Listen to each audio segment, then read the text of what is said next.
महाराष्ट्राचे कुटुंब प्रमुख श्रीमान उद्धवसाहेब ठाकरे यांचा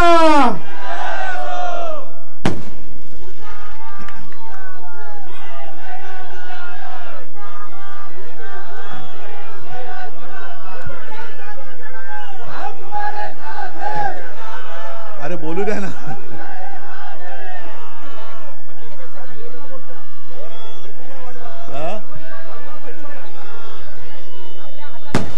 बरं एकदा काय घोषणा द्यायची ती एकदा सगळ्यांनी मिळून द्या. द्या रे माईक करून घोषणा द्या आणि सगळ्यांनी जोरात बोला.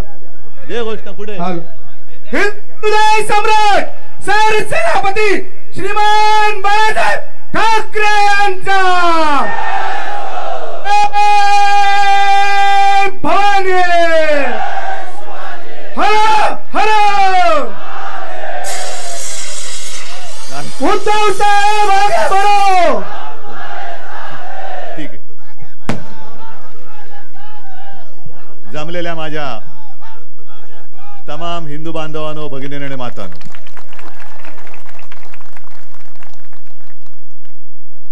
मला कल्पना आहे की इकडे आपल्या सोबत मुस्लिम समाज पण आलेला आहे. आपलं दर्शन घेण्यापूर्वी मी धावीर महाराजांचं दर्शन घ्यायला गेलो होतो, आशीर्वाद घ्यायला गेलो होतो. आणि त्या मंदिरामध्ये बोहरा समाज पण होता, जैन होते, गुजराती होते, सगळेच जण सोबत येत आहेत. याचा अर्थ असा की शिवसेनेचं हिंदुत्व काय आहे, शिवसेनेचं हिंदुत्व. मी दुपारी आपली आधी कुठली सभा झाली, चौलच्या सभेत बोललो की आमचं हिंदुत्व हे घरातली चूल पेटवणारी आहे आणि भाजपचं हिंदुत्व हे घर पेटवणारी आहे. आम्हाला घरं नाही पेटवायची. त्यांचं जे काय राजकारण चाललेलं आहे ते आम्ही चुलीत घालणार आहोत. कारण आम्हाला घरातल्या चुली पेटवायच्या आहेत. हे नुसतं धर्माधर्मात भांडणं लावायची, समाजात भांडणं लावायची, जातीपातीमध्ये तेढ निर्माण करायची आणि त्याच्यावरती पोळ्या भाजायच्या, हे असं दारिद्र्य वैचारिक दारिद्र्य हे आमच्याकडे नाही. मी मुद्दामून धावीर महाराजांच्या दर्शनाला का गेलो होतो, कारण तुम्हाला माहिती आहे आता की देश ज्या दिशेने चाललेला आहे आणि ज्या दिशेने देशाला घेऊन जात आहेत, सर्व शासकीय यंत्रणा हे घरगड्यासारखे वापरतायत. मग माझा भरोसा हा तुमच्यावरती आणि धावीर महाराज आणि आपली आई जगदंबा तिच्यावरतीच आहे.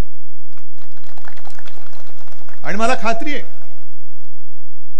ज्या ज्या वेळेला धर्मावरती अधर्माचं आक्रमण होतं त्यावेळेला धर्म असा, मग तो कोणी असेल, तिकडे मी जातपात धर्म तसा नाही मानत. देशप्रेम हा एक माझा धर्म आहे. देशप्रेमी, देशभक्त. आम्ही भक्त आहोत, पण आम्ही कोणत्याही व्यक्तीचे अंधभक्त अजिबात नाही. आम्ही आमच्या देशाचे देशभक्त आहोत. होय, आम्ही देशाचे अंधभक्त आहोत. आणि जो जो हा देश आपला मानतो तो माझा आहे, ही मला बाळासाहेबांनी दिलेली शिकवण आहे. आता या मैदानाचं तुम्ही सांगितलं उरुस मैदान, या उरुस मैदानामध्ये कडवट हिंदुत्ववादी शिवसेनेची सभा, काय कॉन्ट्रास्ट आहे. आणि त्या सभेमध्ये हिंदू आहेत, मुस्लिम पण आहेत. आणि फकीरभाई तुमच्यासारखे सगळे कडवट मराठी देशाभिमानी मुस्लिम देशात हुकुमशाही नको म्हणून माझ्या सोबत आलेले आहेत.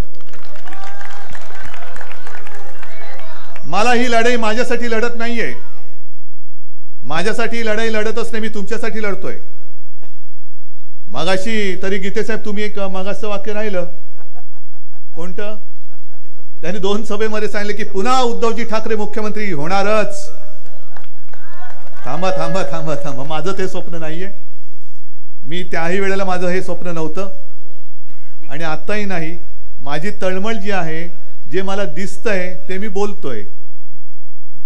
आणि इथे सुद्धा जसं मुस्लिम समाज आलेत, माझे गुजराती बांधव आहेत, जैन आहेत, आणखीन कोणी इतर समाजाचे असतील, काही बौद्ध असतील, वंचित आहेत, त्या सर्वांना मी एकच सांगतोय की ही निवडणूक म्हणजे गेल्या 26 जानेवारीला ह्या कालच्या अनेकांनी मेसेज पाठवले प्रजासत्ताक दिनानिमित्त मी काय त्यांना रिप्लाय देत बसलो नाही, पण मनात एकच प्रार्थना केली की पुढच्या वर्षी सुद्धा प्रजासत्ताक दिन येऊ दे. कारण यावेळेला जर का आपण चूक केली आणि नको ते पुन्हा निवडून दिले तर मला नाही वाटत या देशामध्ये प्रजासत्ताक दिन राहील, प्रजासत्ताकच राहणार नाही. आणि मग ह्याचा जर का आपण मागोवा घेतला तर अगदी जे आपल्याशी त्यांनी खेळ केला, तुम्ही बघितलं असेल ना, जनता न्यायालय बघितलं की नाही, कसा त्यांनी उफराटा न्याय दिला पाहिलं ना. म्हणजे सुप्रीम कोर्टाने काय सांगितलं होतं, चौकट काय दिली होती आणि लबाडाने काय ढोंग केलं हे तुम्ही बघितलं. म्हणजे कायदा धाब्यावरती बसून शिवसेना त्यांनी चोराच्या हातामध्ये दिली. मग आज मी नाशिकला पण आव्हान दिलं होतं आणि आज मी तुमच्यामधनच चालत आलो. तसं माझं त्यांना आव्हान आहे की तुमच्यात हिंमत असेल ना तर तिथपासून इथपर्यंत सरळ चालत येऊन दाखवा आणि मग सांगा इकडे येऊन शिवसेना कोणाची. हिंमत असेल तर करा. अरे या शिवसेनेनी, शिवसेना प्रमुखांनी पिढ्यानपिढ्या विचारांनी घडवल्या. त्या पिढ्यांमध्ये एक पिढी किंवा त्या पिढीतली काही माणसं गद्दार निघाली म्हणून शिवसेना गद्दारांची होऊ शकत नाही. आणि मला भारतीय जनता पक्षाला सांगायचंय, तुम्ही अंगावर येत आहे या, पण एक लक्षात घ्या की तुमच्याकडे फौज नाही, सगळे आहे ती भाडोत्री आणि गद्दारांची फौज आहे. आणि गद्दारांची फौज घेऊन, भाडोत्री फौज घेऊन तुम्ही या माझ्या निष्ठावंत फौजेशी सामना करू शकत नाही. तुम्हाला वाटत असेल तुमच्याकडे ढीगभर आहेत, पण ते ढीगभर भाडोत्री आहेत. माझ्याकडे मूठभर असले तरी मर्द आहेत, निष्ठावान आहेत. आज माझ्याकडे काही नाहीये. आपला पक्ष त्यांनी चोरलाय आहे, धनुष्यबाण चोरलंय. कशाला? माझे वडील चोरण्याचा प्रयत्न केला. अरे तुम्हाला वडील नाहीत? असेच उगवलात का? एक दिवस काही जमिनीतनं उगवलात की काय? माझे वडील कशाला चोरतात? माझे वडील माझे वडील आहेत. तुम्हाला वडील असतील किंवा नसतील किंवा तुम्हाला तुमच्या वडिलांचा अभिमान नसेल तर मी काही करू शकत नाही. मला माझ्या वडिलांचा अभिमान आहे, नक्की आहे. पण तुमच्याकडे ना विचार, मावळे तर सोडाच, तुमच्याकडे कार्यकर्ते नाहीत, नेते नाहीत, आदर्श नाहीत. सगळं काही चोरताय. चोर बाजार आहे भाजप, म्हणजे चोर बाजार आहे. आणि हा चोर बाजार, मग माझं म्हणणं असं आहे की तुम्ही आता सगळं संपवलं ना. उद्धव ठाकरे फडतूस, मी फडतूस स्वतःला म्हणून घेतोय, कारण मध्ये एकाला म्हटलं तर त्याला झोंबलं. कोणाला म्हटलं? तर मी म्हणतो मी फडतूस आहे ना. मग का आमच्या लोकांच्या मागे लागताय? का लागताय? आणि उद्धव ठाकरेला एकटा पाडायचा आहे ना, तर पाडा ना. हे बघा ना काय माझ्यासोबत, हे बघा काय. म्हणजे जे भेकड आहेत, जे भेकड आहेत, डरपोक आहेत, ते मिंदे सगळे शेपूट घालून भाजपच्या दारी गेलेले आहेत. पण जे वाघ आहेत ते आज सुद्धा शिवसेनेमध्ये आहेत. होय, माझ्या शिवसेनेत आहेत. आज मी सकाळपासून माझी तिसरी सभा. साहजिकच आहे, आज अर्थसंकल्प जो एक तात्पुरता अर्थसंकल्प असतो त्याच्यात काय अर्थ नसतो. कारण खरा अर्थसंकल्प नवीन सरकार आल्यानंतर जुलैमध्ये येणार. पण ही जी संधी असते ती संधी फार महत्वाची असते. निवडणुकीच्या आधी ज्या काय थापा मारायच्या असतात त्या थापा मारण्याची संधी असते. आणि निर्मलाबाईंनी आज मोदी सरकारचा शेवटचा अर्थसंकल्प मांडला. याच्या पुढे मोदी सरकार देशात येणं शक्य नाही, अजिबात नाही. हे शेवटचं आहे. आणि अचानक आज त्यांना साक्षात्कार झाला. असतील इकडे काही लोक असतील की गेल्या वेळेला त्यांनी राष्ट्रवादीला मत दिलं असेल, आता त्यांनी सुद्धा गद्दारी केली, ते निवडून दिले त्यांनी. आणि मला वाटतं गीते साहेब तुम्ही त्यांच्याबद्दलच बोला 7-12चं. अरे आता 7-12 सोडा, हेच लोक तुमचे 12 वाजवणार आहेत. पण 10 वर्षानंतर म्हणजे एक तर काय की साधारणतः एक 90 पासून 92 साली ते बाबरीचं घडलं. मग त्याच्यानंतर राम मंदिर, राम मंदिर, राम मंदिर, राम मंदिर. अटलजींचं सरकार येऊन गेलं, राम मंदिर नाही बनवलं. आम्ही त्यांच्या सोबत होतो, गीते साहेब त्यांच्या सोबत होते, मंत्री होते. आम्ही सांगत होतो राम मंदिर बनवा, नाही बनवू शकले. मग हे मोदी आले, मोदीजी आले. आम्हाला वाटलं होतं की एक चांगला शेर आया है, पाकिस्तान को उसी की भाषा में जवाब देंगे. आज चीन घुसतोय. म्हणजे एवढं दुर्दैव आहे की चीन घुसतोय, चीनकडे बघण्याची सुद्धा हिंमत नाही. आमच्या लोकांच्या मागे ईडी लावतायत. अरे पाठवा ना चीन मध्ये ईडी. जात आहेत चीनचं कोण आहे, चिंगपॉंग पिंगपॉंग, त्याच्याकडे पाठवा ईडी. परत येते का बघा. पण मोदी सरकार आल्यानंतर आम्ही मागणी केली होती, इकडे मुस्लिम बांधव आले त्यांनी सुद्धा जरूर ऐका, आम्ही मागणी केली होती की विशेष कायदा करा आणि राम मंदिर बनवा. बनवलं. राम मंदिराचा निकाल हा कोर्टाने दिला. म्हणजे तुम्हाला मंदिर बनवायला 10 वर्ष लागली, तोपर्यंत तुम्ही नुसते तुमचे देव घुंगट ठेवले होते. राम मंदिर, मंदिर वही बनाएंगे, मंदिर वही बनाएंगे, मंदिर वही बनाएंगे. 10 वर्ष तुम्ही राम मंदिरावरती काढली. आता सुद्धा दुसरी टर्म संपता संपता निवडणूक जिंकायला तोंड दाखवायला जागा नाही म्हणून तुम्ही राम मंदिराचा फार्स तिकडे केलात. आम्हाला तरी अभिमान आहे, कारण राम मंदिर व्हावं ही आमची सुद्धा इच्छा होतीच, शिवसेना प्रमुखांची तर होतीच, स्वप्न होतं. पण त्याला धाडस लागतं. धाडस नाही तुम्ही केलं, कोर्टाने दिलं म्हणून तुम्ही बनवलं. जनतेने पैसा दिला, त्या पैशातनं ते उभं राहिलं. मग एवढी वर्षे गेल्यानंतर या महिन्यामध्ये जी रामनवमी येते, या महिन्यात किंवा काही दिवसानंतर, त्या रामनवमीला रामाचा जन्म म्हटल्यानंतर राम लल्लाचं मंदिर त्या दिवशी का नाही केलं? 10 वर्षामध्ये काही केलं नाही. काँग्रेसने काय केलं? काँग्रेसने काय केलं? अरे काँग्रेसने काय केलं होतं ते विकून खाल्लं तुम्ही. सगळ्या कंपन्या, सगळ्या ज्या काही उभ्या केल्या होत्या, संस्था केल्या होत्या, उभ्या कंपन्या उभ्या केल्या होत्या, ते विकून खाल्ल्या आणि दाखवायला काहीच नाही. काँग्रेसने क्या किया तो छोड दो ना. म्हणून तर काँग्रेसला घालवली होती ना आम्ही. म्हणून तर तुमच्यासोबत आम्ही काँग्रेसची लढत होतो ना. 2014 साली आम्ही असं काय पाप केलं होतं की लोकसभा निवडणुकीत आम्ही तुमच्या सोबत होतो. तुम्ही पंतप्रधान झाल्यानंतर 4 महिन्यामध्ये शेवटच्या क्षणी विधानसभेला तुम्ही युती तोडली. तो तुम्हीच तोडली, आम्ही नव्हती तोडली. एकनाथ खडसेंनी स्वच्छ शब्दात सांगितलेले की ती युती तोडण्याची जबाबदारी ही त्यांच्यावर सोपवली गेली होती. आणि मग संध्याकाळी, म्हणजे लक्षात घ्या, परवा शेवटचा दिवस अर्ज भरायचा आणि साधारणतः या सुमारास 6-7:30च्या सुमारास खडसेंचा फोन आला, उद्धवजी आता आपली युती राहू शकत नाही, आमचा युती तोडण्याचा निर्णय झालाय. आमचा म्हणजे त्यांचा झालेला आहे. काय 4 महिन्यात आम्ही धर्मांतर केलं होतं. मग पुन्हा 19 साली तेच झालं. मग आता जो काय तुम्ही चोर बाजार मांडलाय ते जर का शानदारपणाने आमच्या सोबत राहिला असतात तर देवेंद्रजी तुम्हाला आता पाव उपमुख्यमंत्री झालाय, ते 2.5 वर्ष पूर्ण मुख्यमंत्री झाला असतात ना. गमावलं कोणी? शिवसेनेने 2.5 वर्ष जी काय करायची होती, तरी मी शिवसेनेचा मुख्यमंत्री पुन्हा करणार तुमच्या आशीर्वादाने. तर माझं बाळासाहेबांनी दिलेलं वचन आहेच. पण हा जो काय तुम्ही चोर बाजार मांडलेला आहात, म्हणजे तुम्हाला याचा अर्थ काँग्रेस विरोधक म्हणून त्यांना संपवायचंय.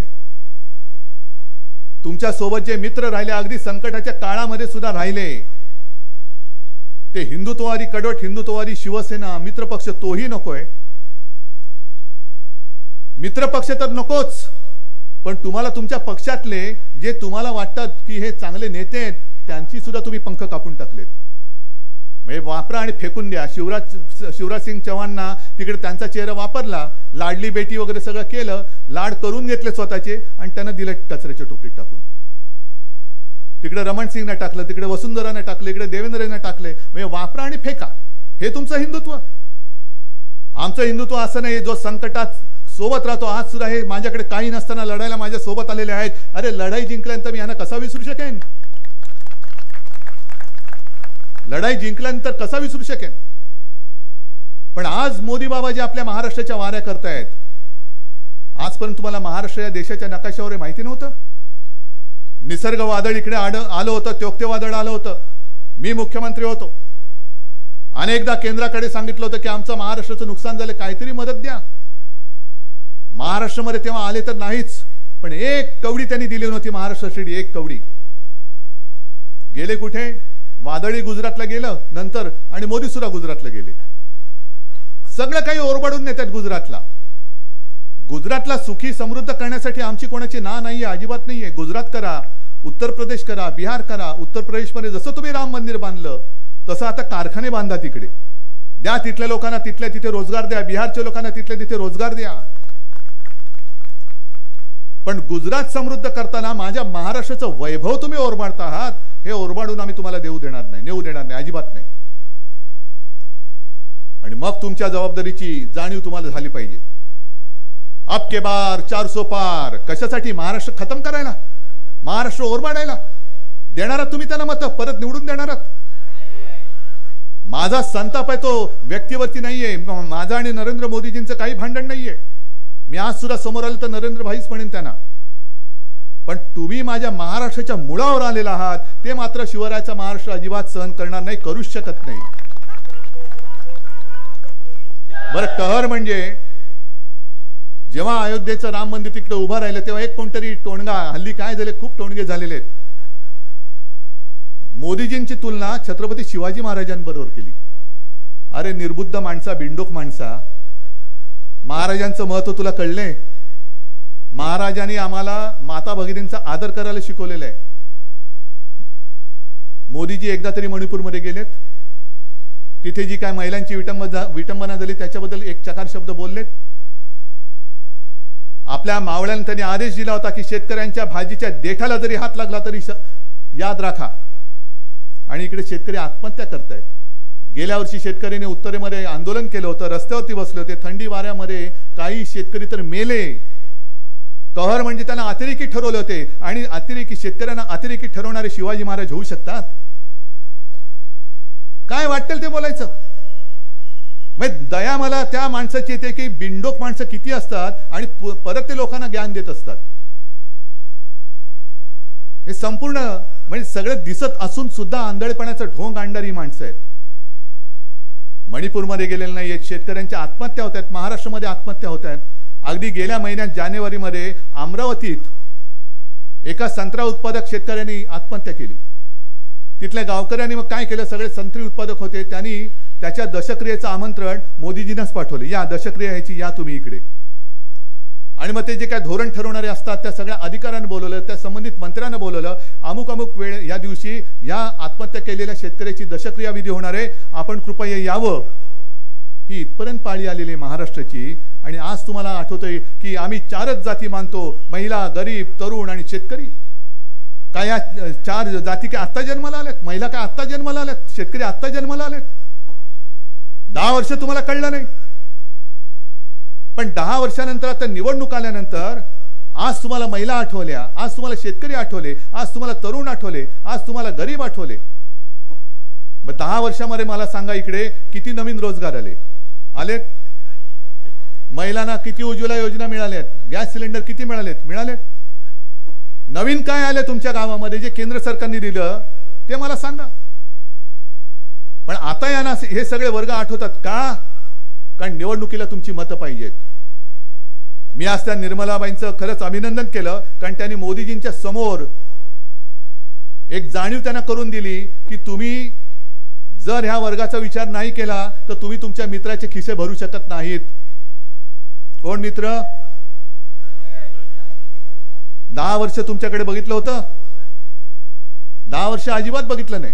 पण मित्रांसाठी जर का काही करायचं असेल तर आत्ता ह्यांना तुम्हाला काहीतरी लालूच दाखवावीच लागेल. म्हणून सांगितलं की आम्ही आता पुढे 4 जातींवरती. जाती एका बाजूला महाराष्ट्रामध्ये आगी लावताय, फसवताय लोकांना, जातीचं सर्वेक्षण चाललेलं आहे, आणि इकडे तुम्ही म्हणताय 4 जाती आहेत.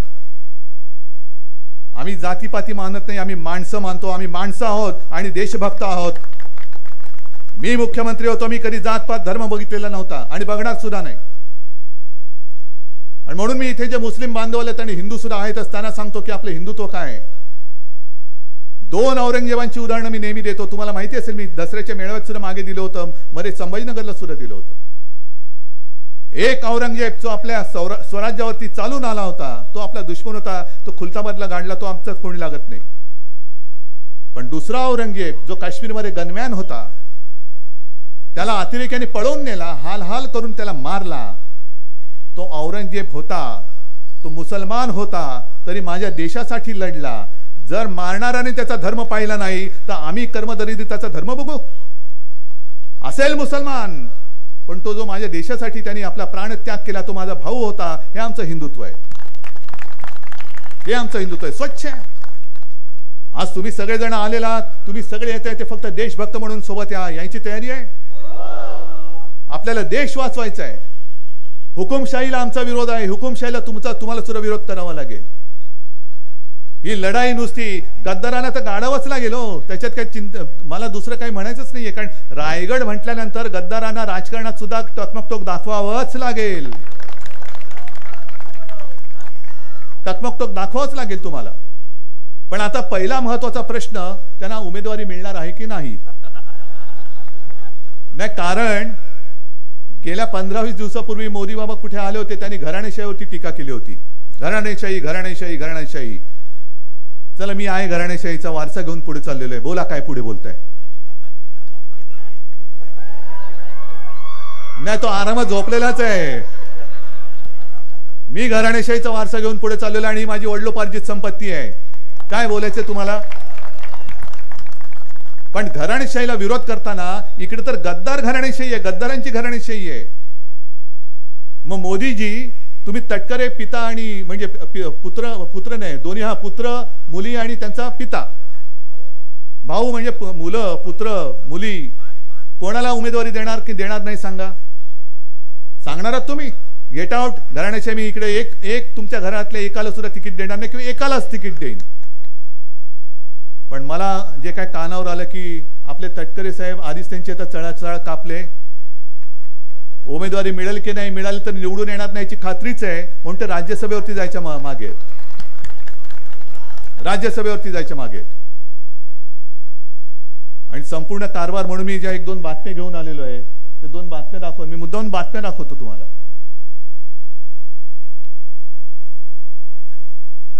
हे बघा, हे जरा टीव्ही वाल्यांनी मोठी करून दाखवा, कारण ही महाराष्ट्र टाइम्स मध्ये आलेली आहे, सामनामध्ये आलेली नाही. कारण लोकांना असं वाटतं की सामना नुसती टीका करते, टीका नाही करत, सामना डोळ्यात अंजन घालतो. ह्या 2 बातम्या आहेत, 2 बातम्या बाजूबाजूला दिलेल्या आहेत. हेमंत सोरेन यांना अटक. का अटक झाली. त्यांच्यावरती घोटाळ्याचे आरोप झाले, बरोबर ना. आणि दुसऱ्या बाजूला आणखीन एक बातमी आहे. महाराष्ट्र राज्य सहकारी बँक या राज्याच्या शिखर बँकेमध्ये कर्जाचे वितरण करताना सुमारे 25,000 कोटी रुपयांचा घोटाळा केल्याच्या आरोप प्रकरणात राष्ट्रवादी काँग्रेसचे नेते व उपमुख्यमंत्री अजित पवार यांच्यासह अनेक राजकीय नेत्यांविरोधात पुरावे नाहीत अशी भूमिका घेत त्यांना क्लीन चिट दिली. ही आहे मोदी गॅरंटी. ही आहे मोदी गॅरंटी कि आपको जो करना है करो, जितना खाना है खाओ, भाजपा में आ जाओ, सब कुछ भूल जाओ. मोदी गॅरंटी.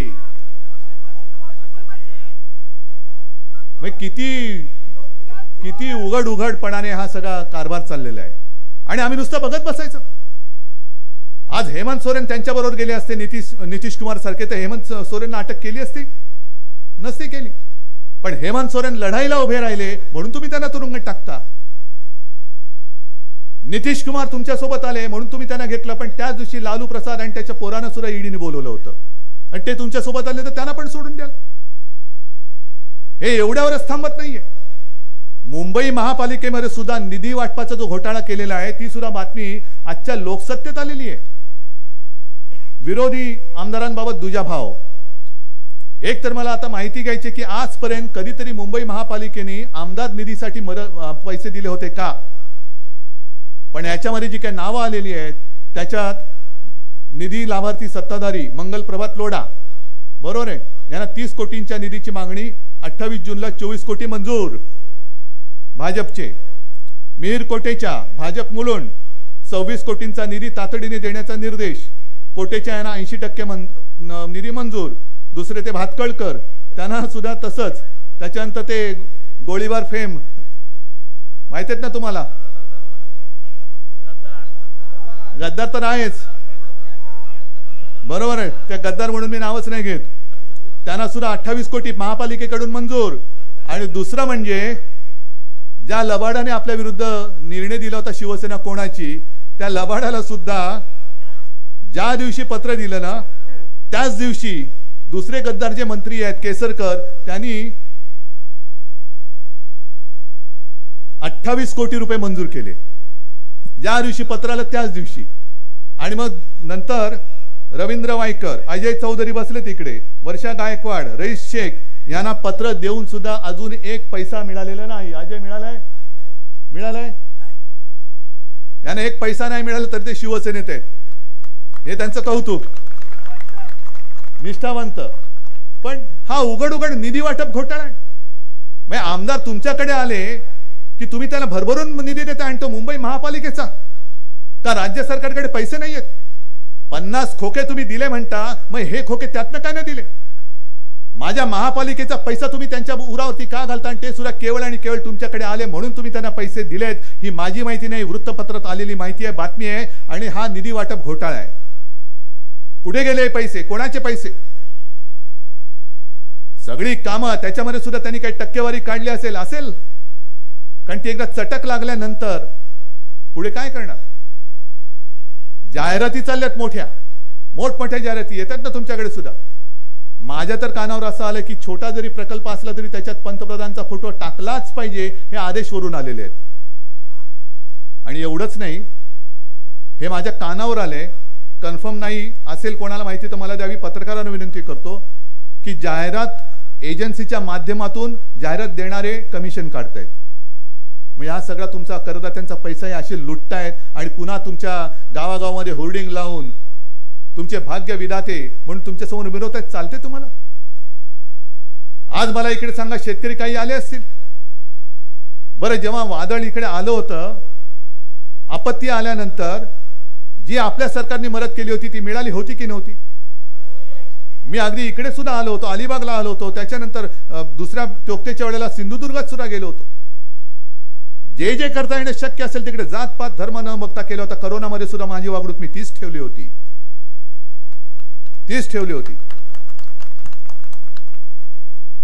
कारण मुख्यमंत्री आणि घटनेची शपथ घेतल्यानंतर आहे, माझे विचार माझ्याकडे आहे, मी काही हिंदुत्व सोडलेलं नाहीये, सोडू शकत नाहीये. पण आम्ही हिंदुत्व सोडलं म्हणून ते जे बोंब मारतायत त्यांना मला विचारायचं की तुम्ही 400 पार होणार होतात किंवा होणार आहात तर कालपर्यंत जे नितीश कुमार संघ मुक्त भारत, संघ म्हणजे RSS मुक्त भारत म्हणत होते ते तुम्हाला चालतात. ते हिंदुत्ववादी आहेत का भाजपने आता हिंदुत्व सोडलेलं आहे. नितीश कुमारला घेतलं, भाजपने हिंदुत्व सोडलं, असंच मी म्हणतो. काश्मीरमध्ये त्या मेहबूबा मुफ्तींबरोबर बसला होता, तुम्ही हिंदुत्व सोडलंच होतं.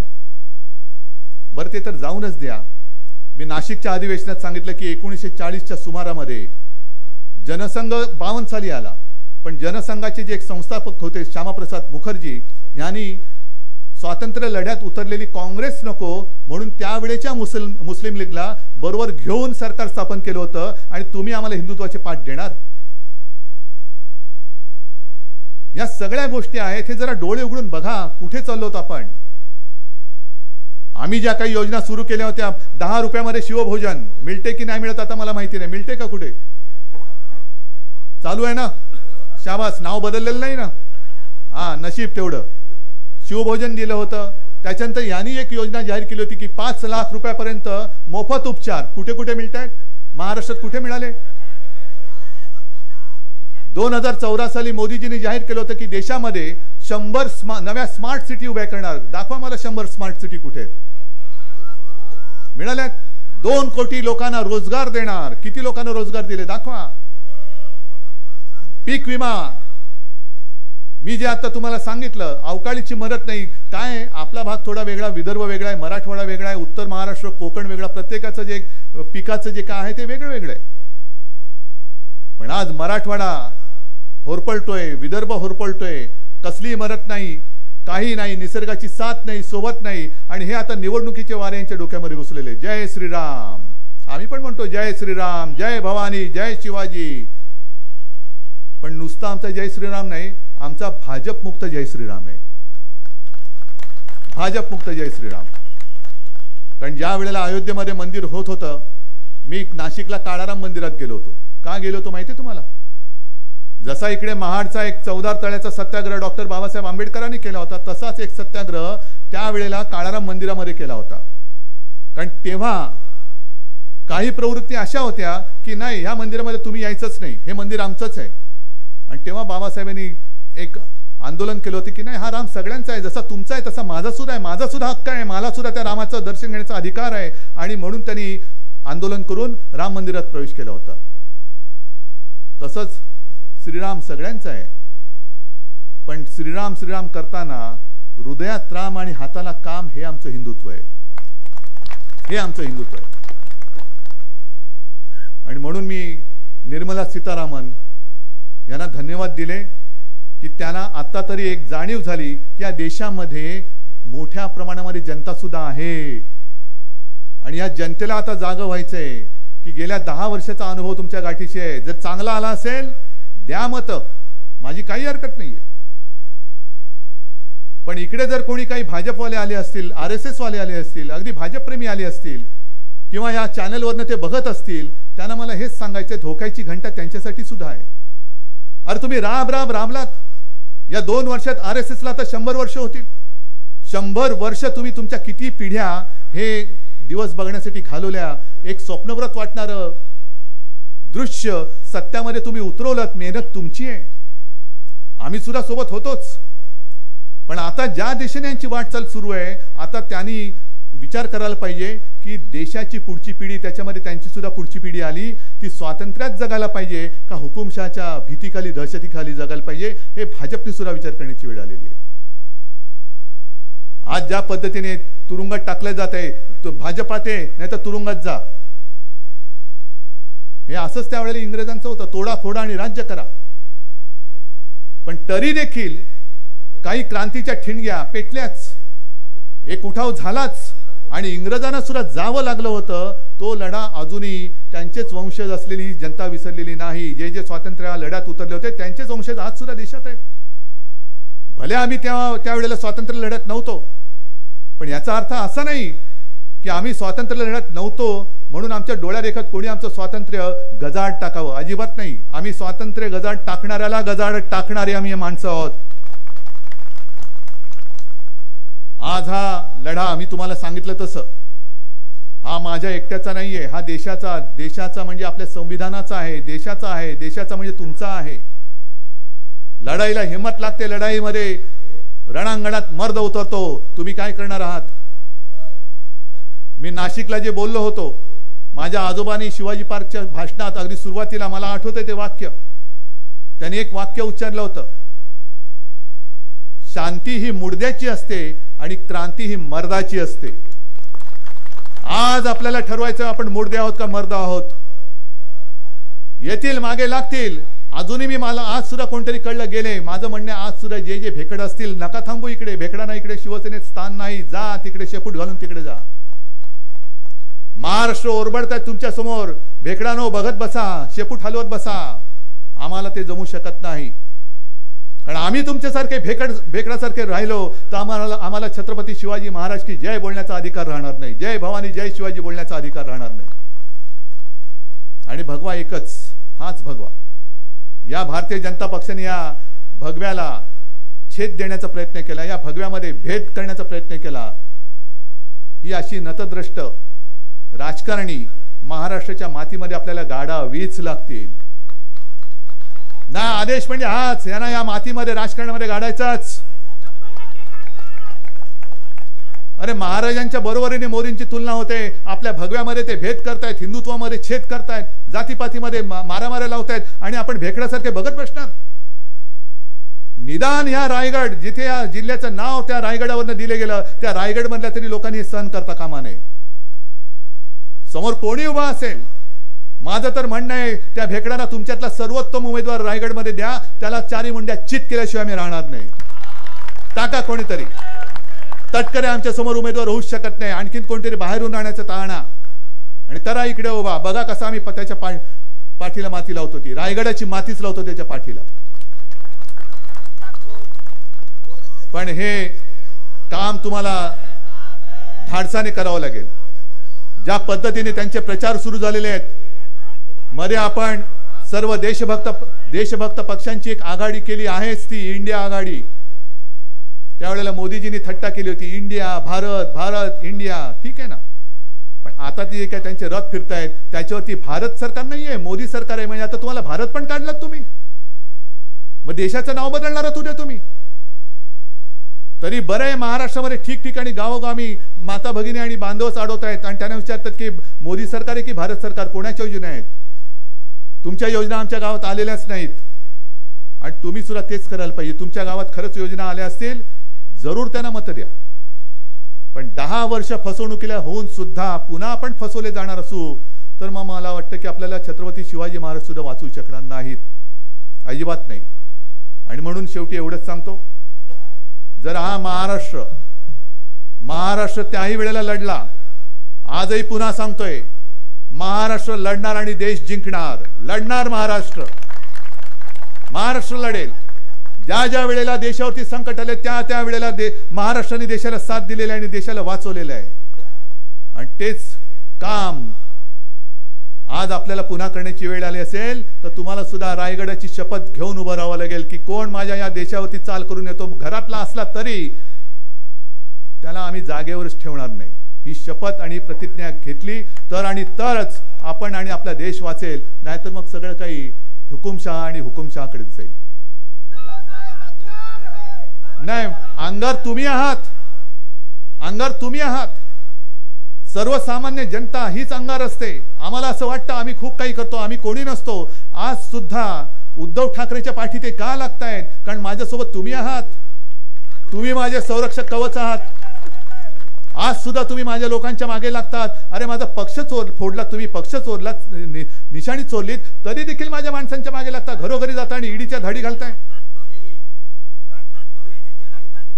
म्हणजे मला तर एवढंच वाटतं की मला आता लाज वाटते की 25 वर्ष या भेकडांना आम्ही साथ दिली. भेकड होते, भेकडांना घेऊन आम्ही हिंदुत्वाचा ध्वज तिकडे फडकवला होता. पण अरे भेकडाच्या हातामध्ये भगवा शोभत नाही. या भेकडांना दूर करावंच लागेल आणि ते काम तुम्हाला करावंच लागेल. आणि ते करणार असाल ते एकदाच हात वर करून सांगा, होय आम्ही प्रतिज्ञा घेतो, आम्ही हे काम केल्याशिवाय राहणार नाही. आणि छत्रपती शिवाजी महाराज की जय हिंद, जय महाराष्ट्र.